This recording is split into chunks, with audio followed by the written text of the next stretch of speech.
A Christmas Carol. Charles Dickens. Stave 3. The second of the three spirits.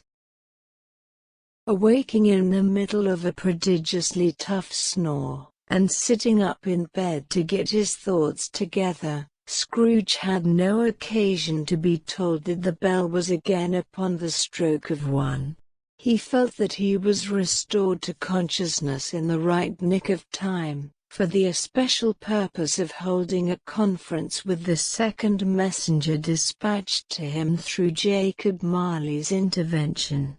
But finding that he turned uncomfortably cold when he began to wonder which of his curtains this new spectre would draw back, he put them every one aside with his own hands, and lying down again, established a sharp lookout all round the bed, for he wished to challenge the spirit on the moment of its appearance, and did not wish to be taken by surprise and made nervous.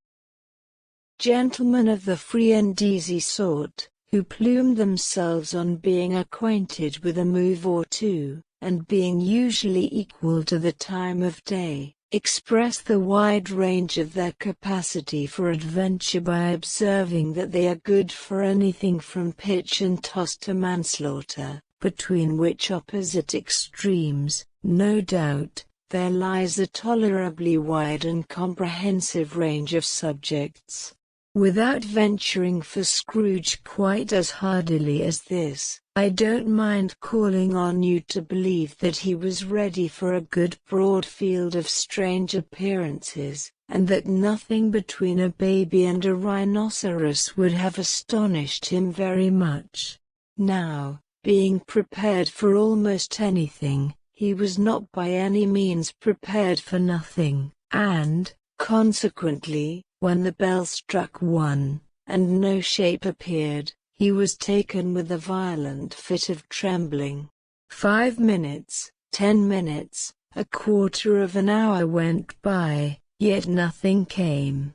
All this time, he lay upon his bed, the very core and center of a blaze of ruddy light, which streamed upon it when the clock proclaimed the hour, and which being only light, was more alarming than a dozen ghosts, as he was powerless to make out what it meant, or would be at, and was sometimes apprehensive that he might be at that very moment an interesting case of spontaneous combustion, without having the consolation of knowing it. At last, however, he began to think, as you or I would have thought at first, for it is always the person not in the predicament who knows what ought to have been done in it, and would unquestionably have done it too. At last, I say, he began to think that the source and secret of this ghostly light might be in the adjoining room, from whence, on further tracing it, it seemed to shine. This idea taking full possession of his mind, he got up softly and shuffled in his slippers to the door. The moment Scrooge's hand was on the lock, a strange voice called him by his name, and bade him enter. He obeyed. It was his own room. There was no doubt about that. But it had undergone a surprising transformation. The walls and ceiling were so hung with living green, that it looked a perfect grove, from every part of which, bright gleaming berries glistened. The crisp leaves of holly, mistletoe, and ivy reflected back the light, as if so many little mirrors had been scattered there, and such a mighty blaze went roaring up the chimney, as that dull petrifaction of a hearth had never known in Scrooge's time, or Marley's, or for many and many a winter season gone. Heaped up upon the floor, to form a kind of throne, were turkeys, geese, game, poultry, brawn, great joints of meat, sucking pigs, long wreaths of sausages, mince pies, plum puddings, barrels of oysters, red-hot chestnuts, cherry-cheeked apples, juicy oranges, luscious pears, immense twelfth cakes, and seething bowls of punch, that made the chamber dim with their delicious steam. In easy state upon this couch, there sat a jolly giant, glorious to see, who bore a glowing torch, in shape not unlike Plenty's horn, and held it up, high up, to shed its light on Scrooge, as he came peeping round the door. "Come in," exclaimed the ghost. "Come in, and know me better, man." Scrooge entered timidly, and hung his head before this spirit. He was not the dogged Scrooge he had been, and though its eyes were clear and kind, he did not like to meet them. "I am the ghost of Christmas present," said the spirit. "Look upon me." Scrooge reverently did so.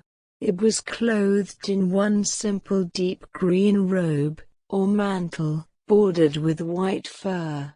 This garment hung so loosely on the figure, that its capacious breast was bare, as if disdaining to be warded or concealed by any artifice. Its feet, observable beneath the ample folds of the garment, were also bare, and on its head it wore no other covering than a holly wreath set here and there with shining icicles. Its dark brown curls were long and free as its genial face, its sparkling eye, its open hand, its cheery voice, its unconstrained demeanor, and its joyful air. Girded round its middle was an antique scabbard, but no sword was in it, and the ancient sheath was eaten up with rust. "You have never seen the like of me before," exclaimed the spirit. "Never," Scrooge made answer to it. "Have never walked forth with the younger members of my family, meaning, for I am very young, my elder brothers born in these later years?" pursued the phantom. "I don't think I have," said Scrooge. "I am afraid I have not." "Have you had many brothers, spirit?" "More than 1800, said the ghost. "A tremendous family to provide for," muttered Scrooge. The ghost of Christmas present rose. "Spirit," said Scrooge submissively, "conduct me where you will. I went forth last night on compulsion, and I learned a lesson which is working now. Tonight, if you have aught to teach me, let me profit by it. Touch my robe." Scrooge did as he was told, and held it fast. Holly, mistletoe, red berries, ivy, turkeys, geese, game, poultry, brawn, meat, pigs, sausages, oysters, pies, puddings, fruit, and punch, all vanished instantly. So did the room, the fire, the ruddy glow, the hour of night, and they stood in the city streets on Christmas morning, where, for the weather was severe, the people made a rough, but brisk and not unpleasant kind of music, in scraping the snow from the pavement in front of their dwellings, and from the tops of their houses, whence it was mad delight to the boys to see it come plumping down into the road below, and splitting into artificial little snowstorms. The house fronts looked black enough, and the windows blacker, contrasting with the smooth white sheet of snow upon the roofs, and with the dirtier snow upon the ground, which last deposit had been ploughed up in deep furrows by the heavy wheels of carts and wagons, furrows that crossed and recrossed each other hundreds of times where the great streets branched off, and made intricate channels, hard to trace, in the thick yellow mud and icy water. The sky was gloomy, and the shortest streets were choked up with a dingy mist, half thawed half frozen, whose heavier particles descended in a shower of sooty atoms, as if all the chimneys in Great Britain had, by one consent, caught fire, and were blazing away to their dear hearts' content. There was nothing very cheerful in the climate or the town, and yet was there an air of cheerfulness abroad that the clearest summer air and brightest summer sun might have endeavored to diffuse in vain. For the people who were shoveling away on the housetops were jovial and full of glee, calling out to one another from the parapets, and now and then exchanging a facetious snowball, better-natured missile far than many a wordy jest, laughing heartily if it went right, and not less heartily if it went wrong. The poulterers' shops were still half open, and the fruiterers were radiant in their glory. There were great, round, pot-bellied baskets of chestnuts, shaped like the waistcoats of jolly old gentlemen lolling at the doors, and tumbling out into the street in their apoplectic opulence. There were ruddy, brown-faced, broad-girthed Spanish onions, shining in the fatness of their growth like Spanish friars, and winking from their shelves in wanton slyness at the girls as they went by, and glanced demurely at the hung-up mistletoe. There were pears and apples, clustered high in blooming pyramids. There were bunches of grapes, made, in the shopkeeper's benevolence, to dangle from conspicuous hooks, that people's mouths might water gratis as they passed. There were piles of filberts, mossy and brown, recalling, in their fragrance, ancient walks among the woods, and pleasant shufflings ankle-deep through withered leaves. There were Norfolk biffins, squab and swarthy, setting off the yellow of the oranges and lemons, and, in the great compactness of their juicy persons, urgently entreating and beseeching to be carried home in paper bags and eaten after dinner. The very gold and silver fish, set forth among these choice fruits in a bowl, though members of a dull and stagnant-blooded race, appeared to know that there was something going on, and, to a fish, went gasping round and round their little world in slow and passionless excitement. The grocers, oh the grocers, nearly closed, with perhaps 2 shutters down, or 1, but through those gaps such glimpses. It was not alone that the scales descending on the counter made a merry sound, or that the twine and roller parted company so briskly, or that the canisters were rattled up and down like juggling tricks, or even that the blended scents of tea and coffee were so grateful to the nose, or even that the raisins were so plentiful and rare, the almonds so extremely white, the sticks of cinnamon so long and straight, the other spices so delicious, the candied fruits so caked and spotted with molten sugar as to make the coldest lookers-on feel faint and subsequently bilious. Nor was it that the figs were moist and pulpy, or that the French plums blushed in modest tartness from their highly decorated boxes, or that everything was good to eat and in its Christmas dress, but the customers were all so hurried and so eager in the hopeful promise of the day, that they tumbled up against each other at the door, clashing their wicker baskets wildly, and left their purchases upon the counter, and came running back to fetch them, and committed hundreds of the like mistakes in the best humor possible. While the grocer and his people were so frank and fresh that the polished hearts with which they fastened their aprons behind might have been their own, worn outside for general inspection, and for Christmas stores to peck at if they chose. But soon the steeples called good people all, to church and chapel, and away they came, flocking through the streets in their best clothes, and with their gayest faces. And at the same time there emerged from scores of by-streets, lanes, and nameless turnings, innumerable people, carrying their dinners to the bakers' shops. The sight of these poor revelers appeared to interest the spirit very much, for he stood with Scrooge beside him in a baker's doorway, and taking off the covers as their bearers passed, sprinkled incense on their dinners from his torch.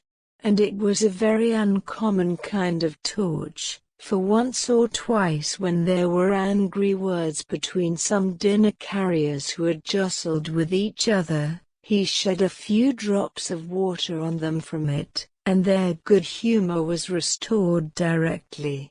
For they said, it was a shame to quarrel upon Christmas Day. And so it was.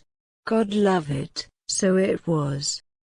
In time the bells ceased, and the bakers were shut up, and yet there was a genial shadowing forth of all these dinners and the progress of their cooking, in the thawed blotch of wet above each baker's oven, where the pavement smoked as if its stones were cooking too.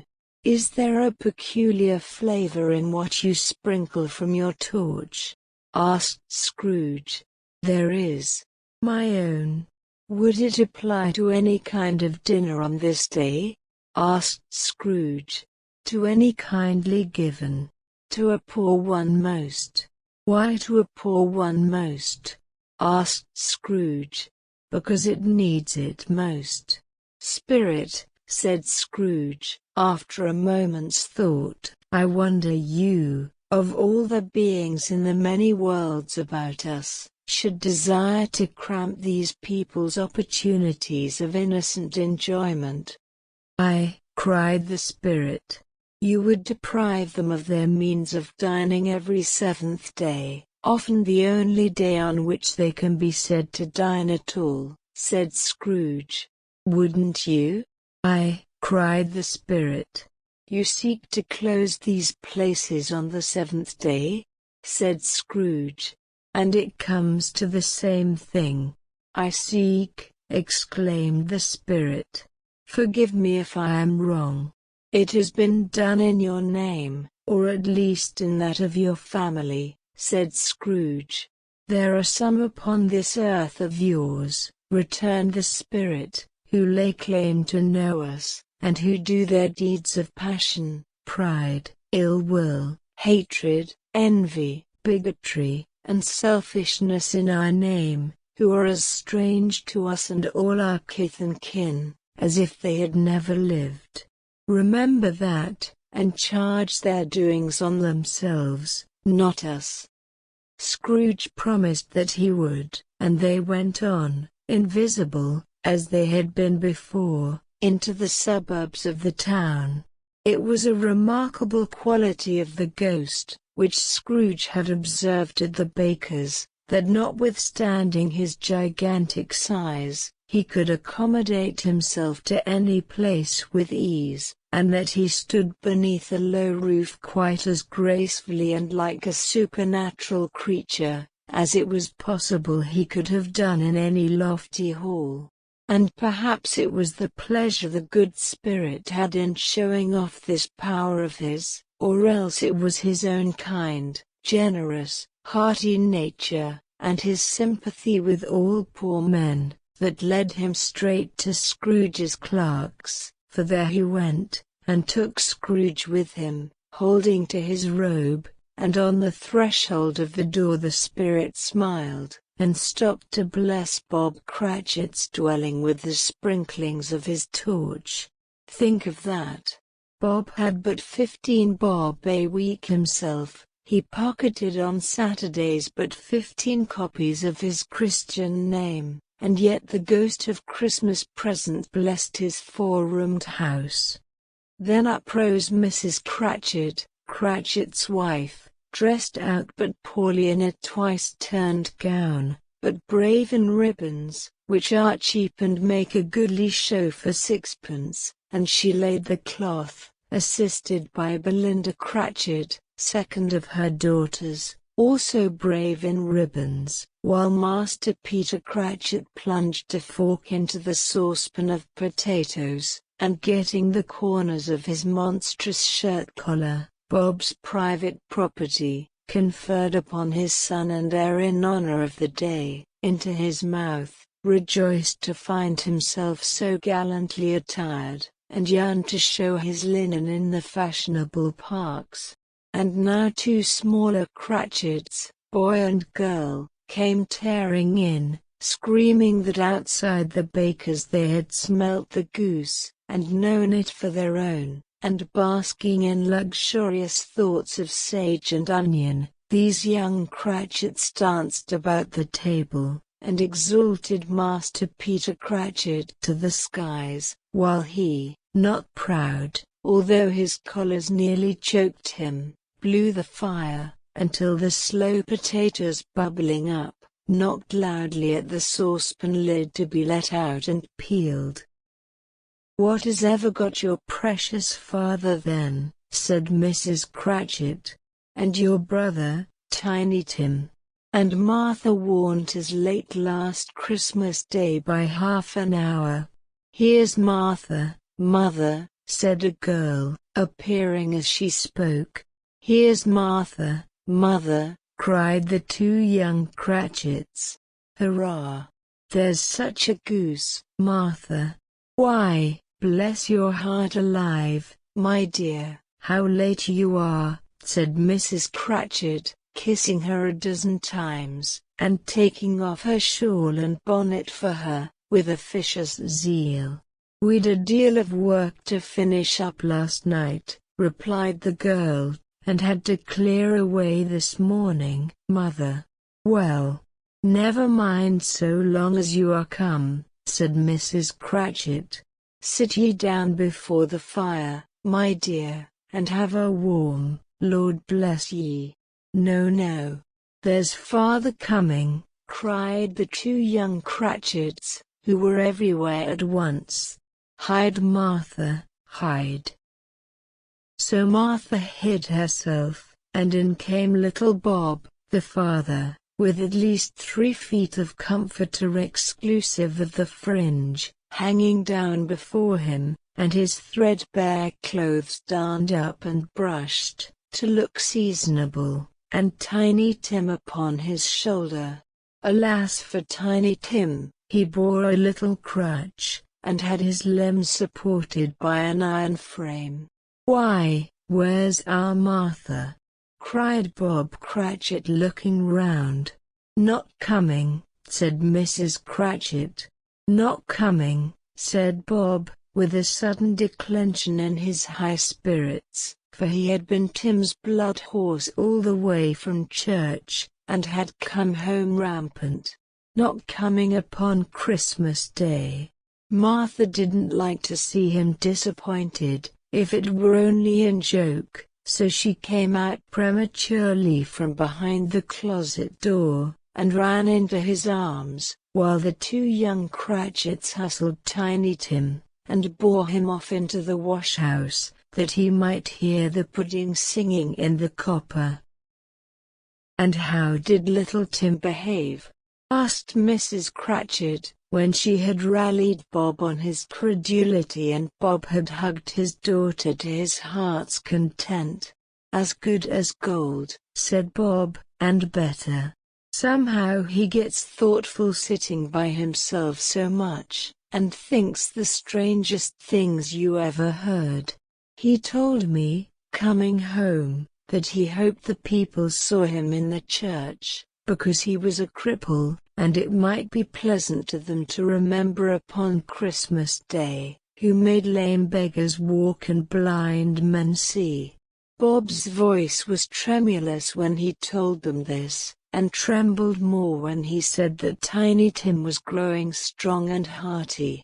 His active little crutch was heard upon the floor, and back came Tiny Tim before another word was spoken, escorted by his brother and sister to his stool beside the fire, and while Bob, turning up his cuffs, as if, poor fellow, they were capable of being made more shabby, compounded some hot mixture in a jug with gin and lemons, and stirred it round and put it on the hob to simmer. Master Peter and the two ubiquitous young Cratchits went to fetch the goose, with which they soon returned in high procession. Such a bustle ensued that you might have thought a goose the rarest of all birds, a feathered phenomenon, to which a black swan was a matter of course, and in truth it was something very like it in that house. Mrs. Cratchit made the gravy, ready beforehand in a little saucepan, hissing hot. Master Peter mashed the potatoes with incredible vigor, Miss Belinda sweetened up the apple sauce, Martha dusted the hot plates, Bob took Tiny Tim beside him in a tiny corner at the table. The two young Cratchits set chairs for everybody, not forgetting themselves, and mounting guard upon their posts, crammed spoons into their mouths, lest they should shriek for goose before their turn came to be helped. At last the dishes were set on, and grace was said. It was succeeded by a breathless pause, as Mrs. Cratchit, looking slowly all along the carving knife, prepared to plunge it in the breast, but when she did, and when the long-expected gush of stuffing issued forth, one murmur of delight arose all round the board, and even Tiny Tim, excited by the two young Cratchits, beat on the table with the handle of his knife, and feebly cried hurrah. There never was such a goose. Bob said he didn't believe there ever was such a goose cooked. Its tenderness and flavor, size and cheapness, were the themes of universal admiration. Eked out by the apple sauce and mashed potatoes, it was a sufficient dinner for the whole family. Indeed, as Mrs. Cratchit said with great delight, surveying one small atom of a bone upon the dish, they hadn't ate it all at last. Yet everyone had had enough, and the youngest Cratchits in particular, were steeped in sage and onion to the eyebrows.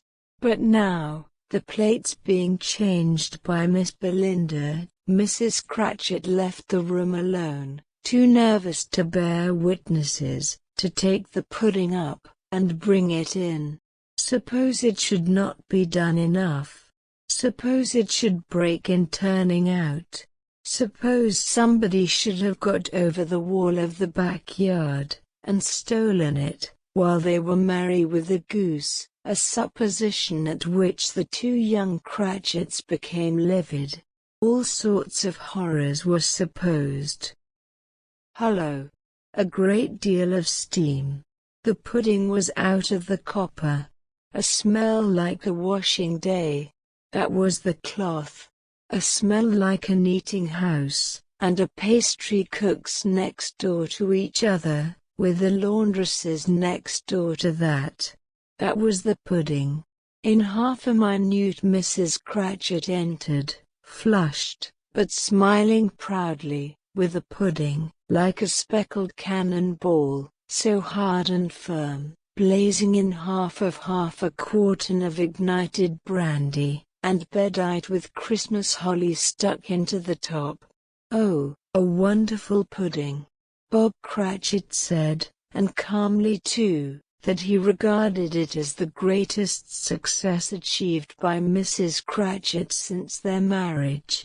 Mrs. Cratchit said that now the weight was off her mind, she would confess she had had her doubts about the quantity of flour. Everybody had something to say about it, but nobody said or thought it was at all a small pudding for a large family.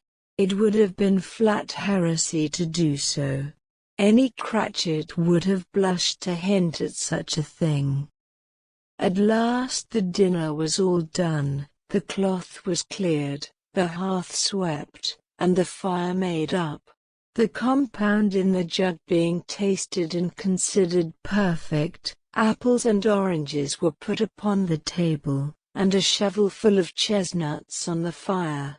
Then all the Cratchit family drew round the hearth, in what Bob Cratchit called a circle, meaning half a one, and at Bob Cratchit's elbow stood the family display of glass, 2 tumblers, and a custard cup without a handle.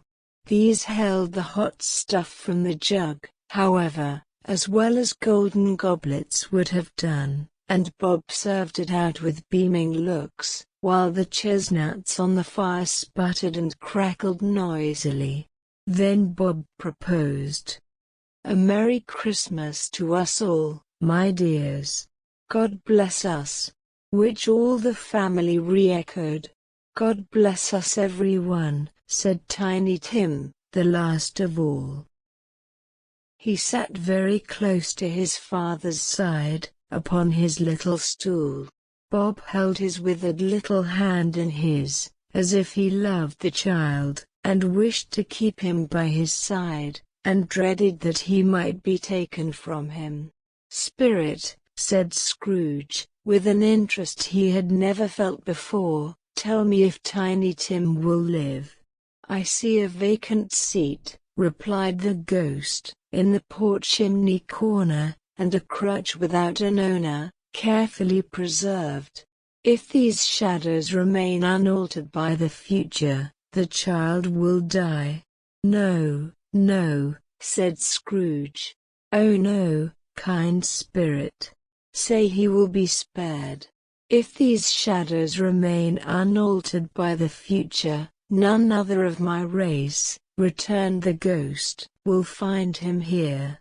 "What then? If he be like to die, he had better do it, and decrease the surplus population." Scrooge hung his head to hear his own words quoted by the spirit, and was overcome with penitence and grief. "Man," said the ghost, "if man you be in heart, not adamant, forbear that wicked cant until you have discovered what the surplus is, and where it is. Will you decide what men shall live, what men shall die?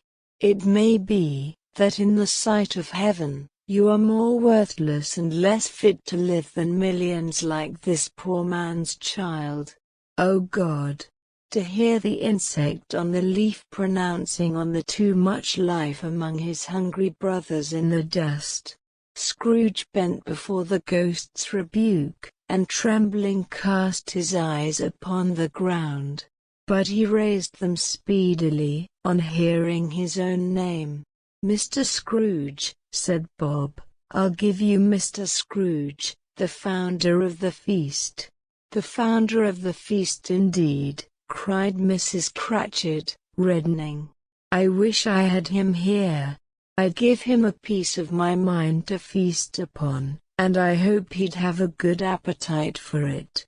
"My dear," said Bob, "the children, Christmas Day." "It should be Christmas Day, I am sure," said she, "on which one drinks the health of such an odious, stingy, hard, unfeeling man as Mr. Scrooge. You know he is, Robert. Nobody knows it better than you do, poor fellow." "My dear," was Bob's mild answer, "Christmas Day. I'll drink his health for your sake and the day's," said Mrs. Cratchit, "not for his. Long life to him. A Merry Christmas and a Happy New Year. He'll be very merry and very happy, I have no doubt." The children drank the toast after her.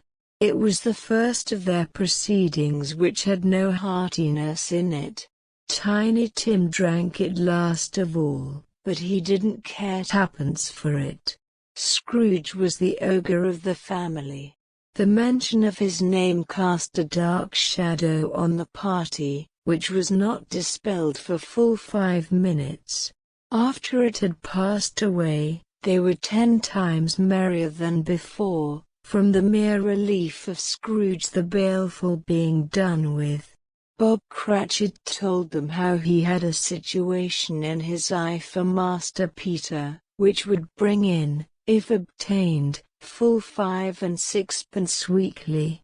The two young Cratchits laughed tremendously at the idea of Peter's being a man of business, and Peter himself looked thoughtfully at the fire from between his collars, as if he were deliberating what particular investments he should favor when he came into the receipt of that bewildering income.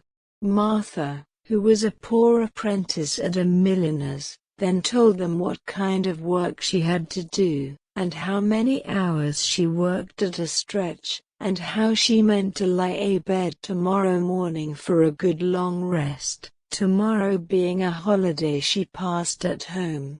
Also how she had seen a countess and a lord some days before, and how the lord was much about as tall as Peter, at which Peter pulled up his collars so high that you couldn't have seen his head if you had been there.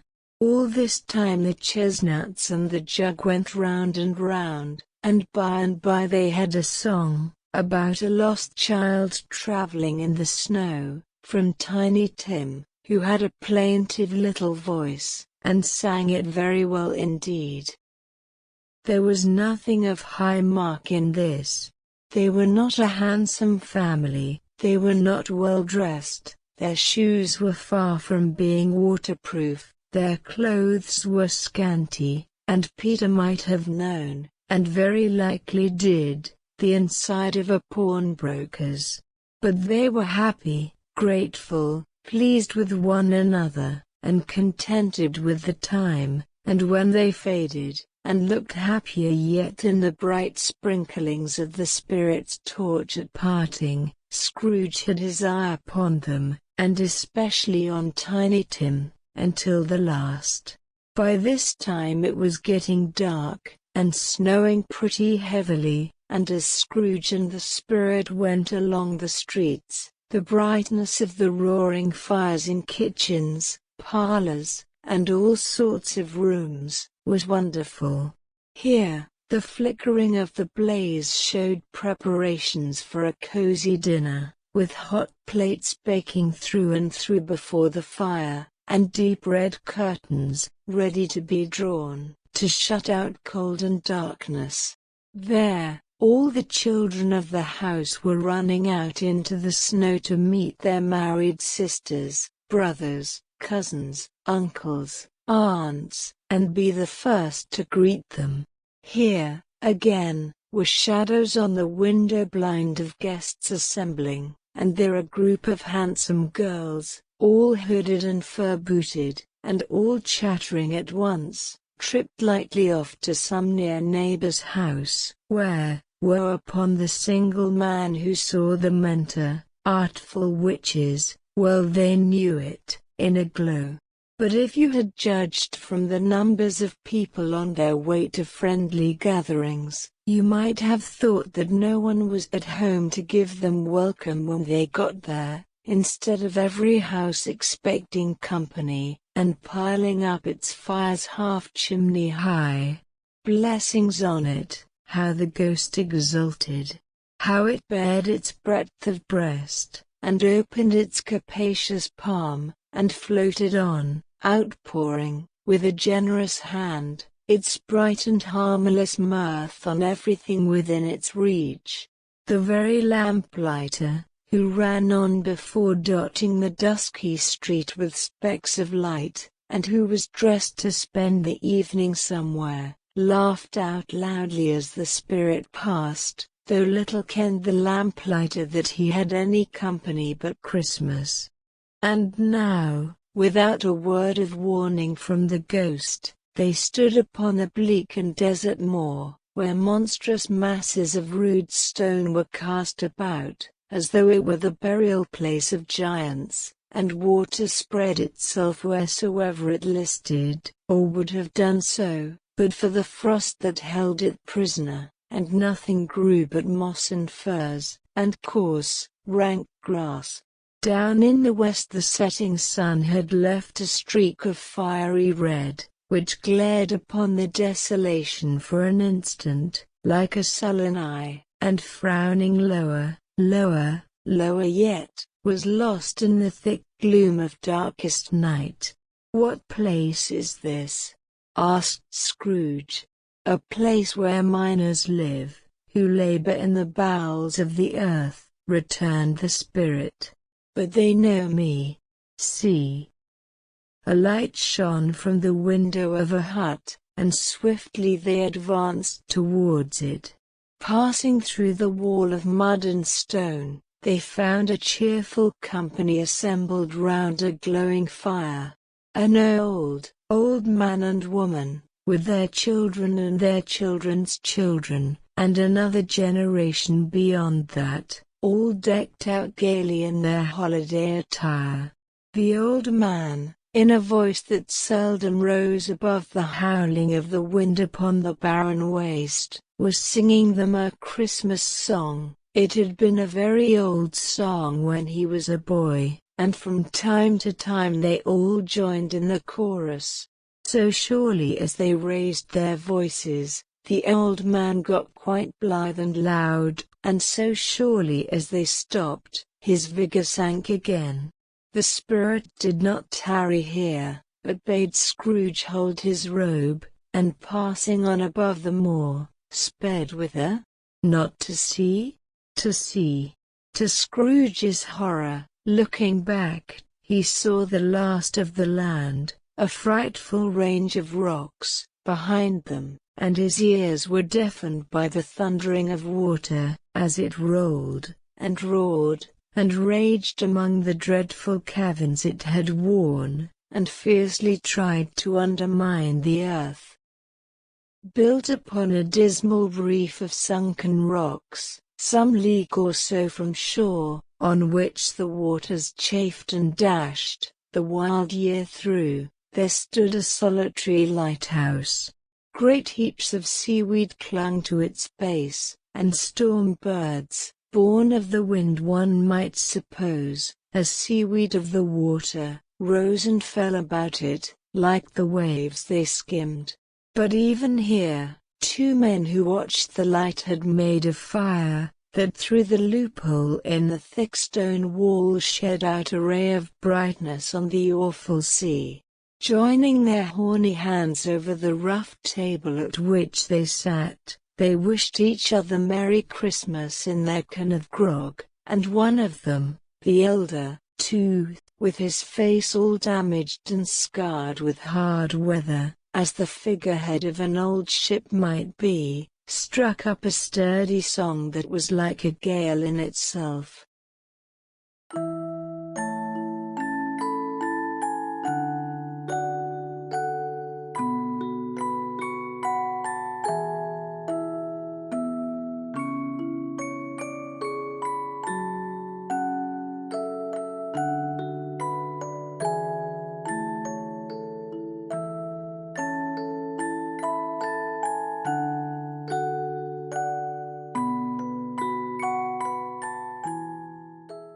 Again the ghost sped on, above the black and heaving sea, on, until, being far away, as he told Scrooge, from any shore, they lighted on a ship.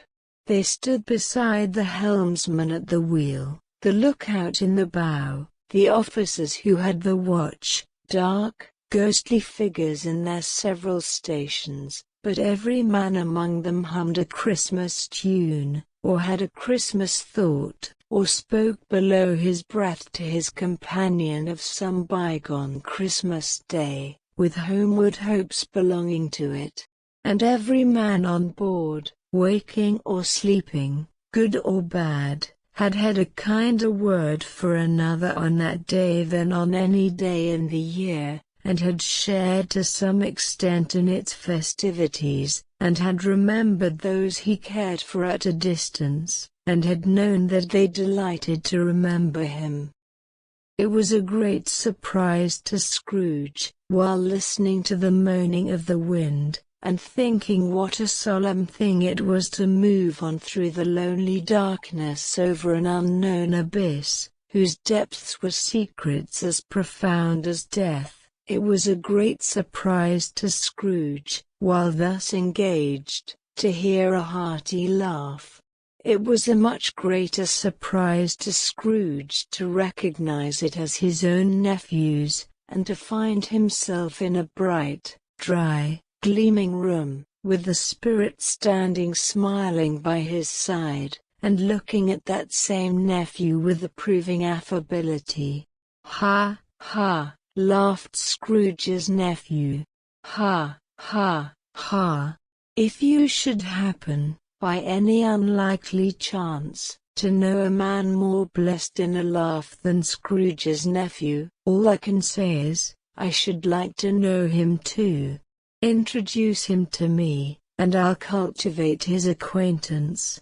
It is a fair, even-handed, noble adjustment of things, that while there is infection and disease and sorrow, there is nothing in the world so irresistibly contagious as laughter and good humor." When Scrooge's nephew laughed in this way, holding his sides, rolling his head, and twisting his face into the most extravagant contortions, Scrooge's niece, by marriage, laughed as heartily as he, and their assembled friends, being not a bit behindhand, roared out, lustily, "Ha, ha, ha, ha, ha, ha. He said that Christmas was a humbug, as I live," cried Scrooge's nephew. "He believed it too." "More shame for him, Fred," said Scrooge's niece, indignantly. "Bless those women, they never do anything by halves. They are always in earnest." She was very pretty, exceedingly pretty, with a dimpled, surprised-looking, capital face, a ripe little mouth, that seemed made to be kissed, as no doubt it was, all kinds of good little dots about her chin, that melted into one another when she laughed, and the sunniest pair of eyes you ever saw in any little creature's head. Altogether she was what you would have called provoking, you know, but satisfactory, too. Oh, perfectly satisfactory. "He's a comical old fellow," said Scrooge's nephew, "that's the truth, and not so pleasant as he might be.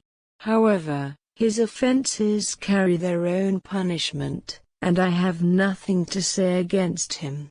"I'm sure he is very rich, Fred," hinted Scrooge's niece. "At least you always tell me so." "What of that, my dear?" said Scrooge's nephew. "His wealth is of no use to him. He don't do any good with it. He don't make himself comfortable with it. He hasn't the satisfaction of thinking, ha, ha, ha, that he is ever going to benefit us with it." "I have no patience with him," observed Scrooge's niece. Scrooge's niece's sisters, and all the other ladies, expressed the same opinion. "Oh, I have," said Scrooge's nephew. "I am sorry for him. I couldn't be angry with him if I tried. Who suffers by his ill whims? Himself, always. Here, he takes it into his head to dislike us, and he won't come and dine with us. What's the consequence? He don't lose much of a dinner." "Indeed, I think he loses a very good dinner," interrupted Scrooge's niece. Everybody else said the same, and they must be allowed to have been competent judges, because they had just had dinner, and, with the dessert upon the table, were clustered round the fire, by lamplight. "Well, I am very glad to hear it," said Scrooge's nephew, "because I haven't any great faith in these young housekeepers. What do you say, Topper?"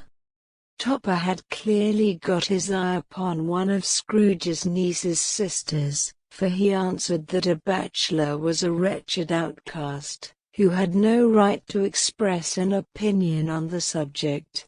Whereat Scrooge's niece's sister, the plump one with the lace tucker, not the one with the roses, blushed.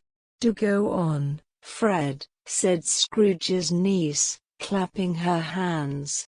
"He never finishes what he begins to say. He is such a ridiculous fellow." Scrooge's nephew revelled in another laugh, and as it was impossible to keep the infection off, though the plump sister tried hard to do it with aromatic vinegar, his example was unanimously followed. "I was only going to say," said Scrooge's nephew, "that the consequence of his taking a dislike to us, and not making merry with us, is, as I think, that he loses some pleasant moments, which could do him no harm. I am sure he loses pleasanter companions than he can find in his own thoughts, either in his mouldy old office, or his dusty chambers. I mean to give him the same chance every year, whether he likes it or not, for I pity him. He may rail at Christmas till he dies, but he can't help thinking better of it. I defy him, if he finds me going there, in good temper, year after year, and saying, 'Uncle Scrooge, how are you?'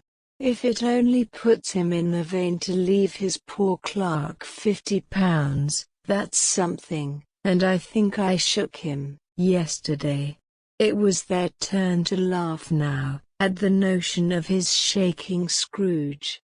But being thoroughly good-natured, and not much caring what they laughed at, so that they laughed at any rate, he encouraged them in their merriment, and passed the bottle, joyously. After tea, they had some music.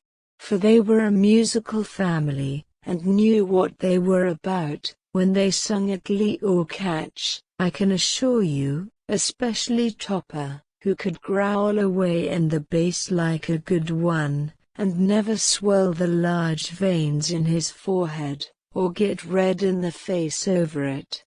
Scrooge's niece played well upon the harp, and played among other tunes a simple little air, a mere nothing, you might learn to whistle it in 2 minutes, which had been familiar to the child who fetched Scrooge from the boarding school, as he had been reminded by the ghost of Christmas past. When this strain of music sounded, all the things that ghost had shown him came upon his mind. He softened more and more, and thought that if he could have listened to it often, years ago, he might have cultivated the kindnesses of life for his own happiness with his own hands, without resorting to the sexton's spade that buried Jacob Marley.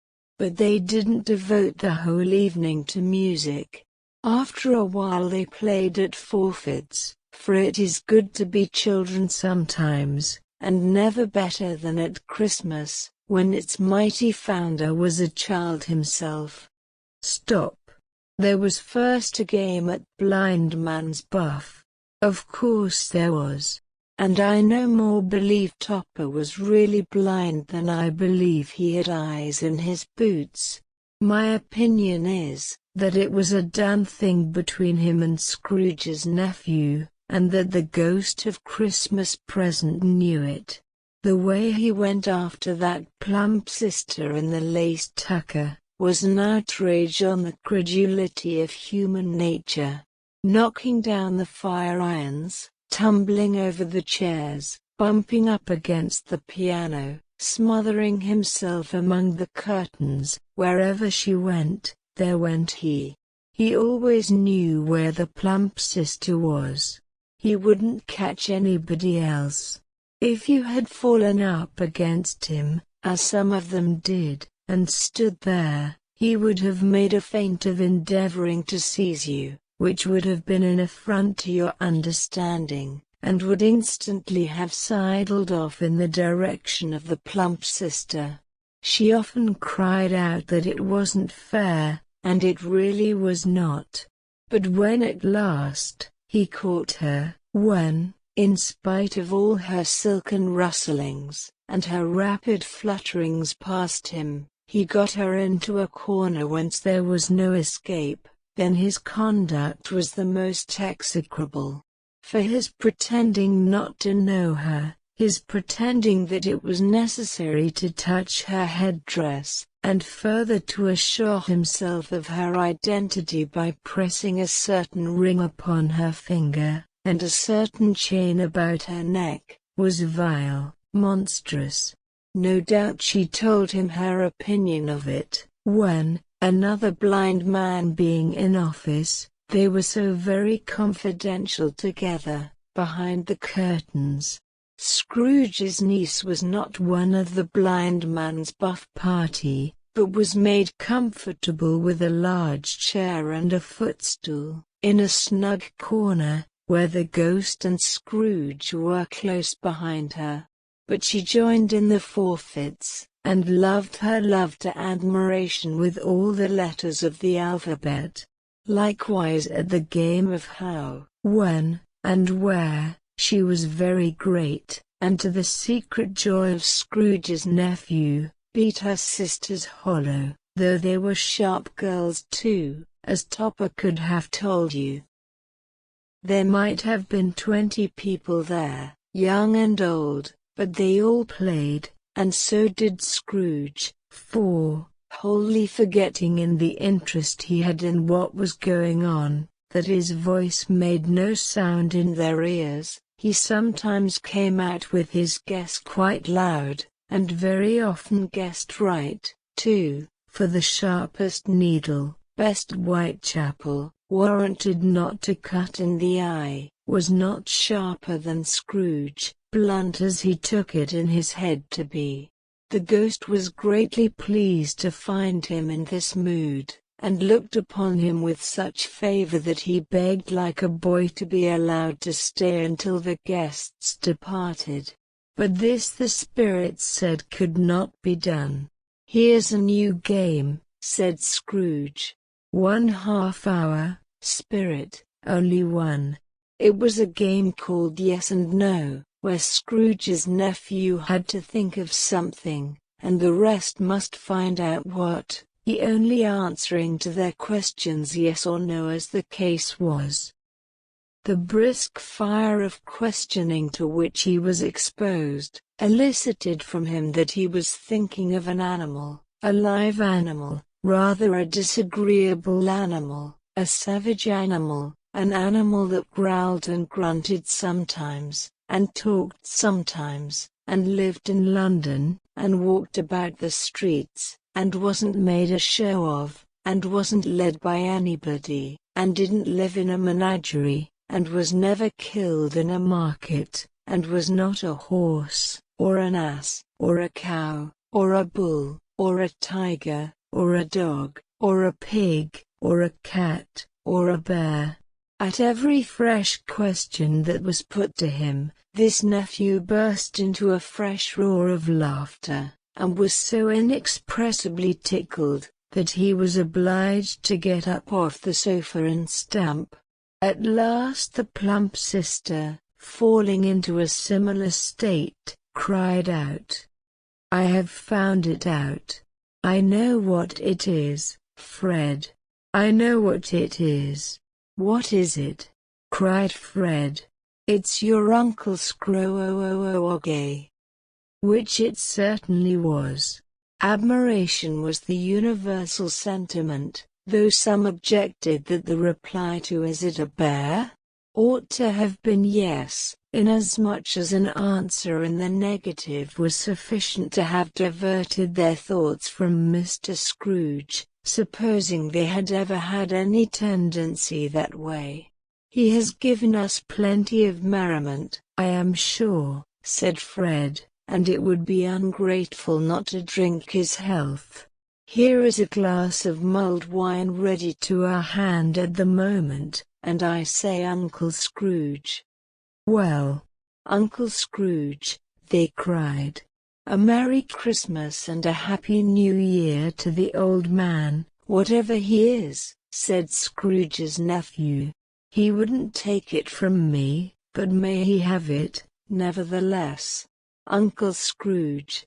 Uncle Scrooge had imperceptibly become so gay and light of heart, that he would have pledged the unconscious company in return, and thanked them in an inaudible speech, if the ghost had given him time. But the whole scene passed off in the breath of the last words spoken by his nephew, and he and the spirit were again upon their travels. Much they saw, and far they went, and many homes they visited, but always with a happy end.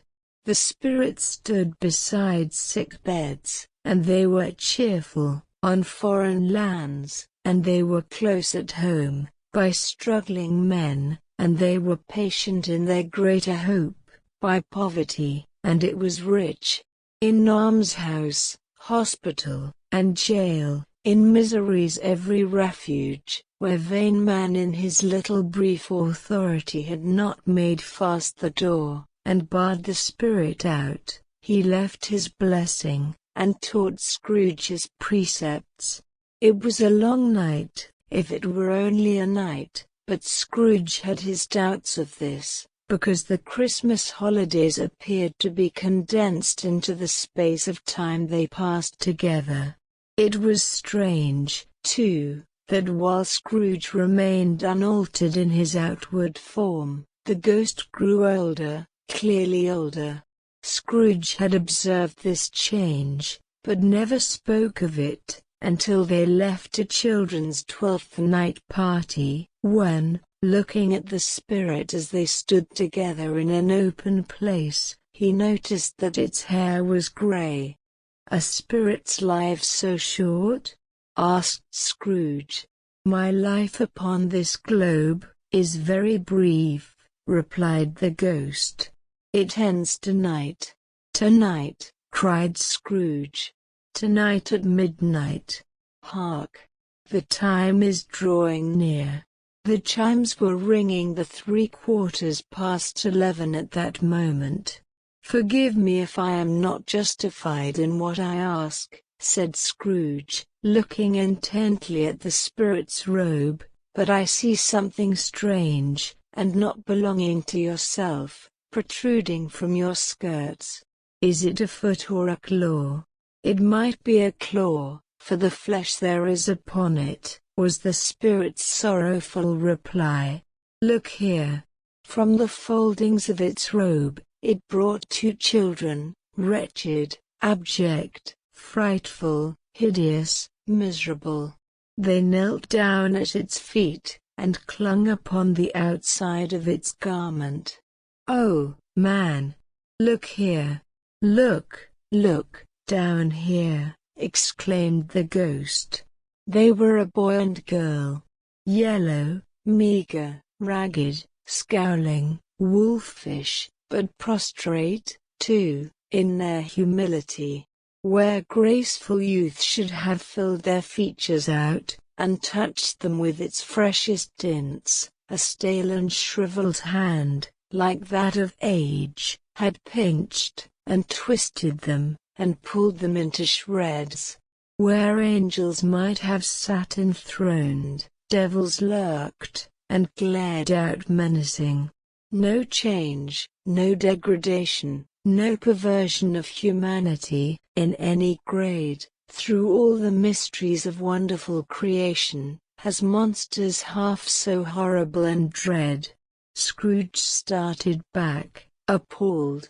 Having them shown to him in this way, he tried to say they were fine children, but the words choked themselves, rather than be parties to a lie of such enormous magnitude. "Spirit, are they yours?" Scrooge could say no more. "They are man's," said the spirit, looking down upon them. "And they cling to me, appealing from their fathers. This boy is ignorance. This girl is want. Beware them both, and all of their degree, but most of all beware this boy, for on his brow I see that written which is doom, unless the writing be erased."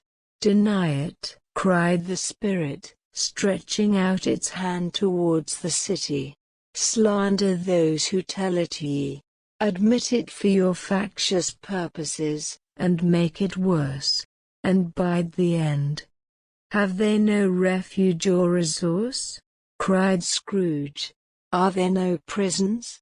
Said the spirit, turning on him for the last time with his own words. Are there no workhouses? The bell struck 12. Scrooge looked about him for the ghost, and saw it not. As the last stroke ceased to vibrate, he remembered the prediction of old Jacob Marley, and lifting up his eyes, beheld a solemn phantom, draped and hooded, coming, like a mist along the ground, towards him.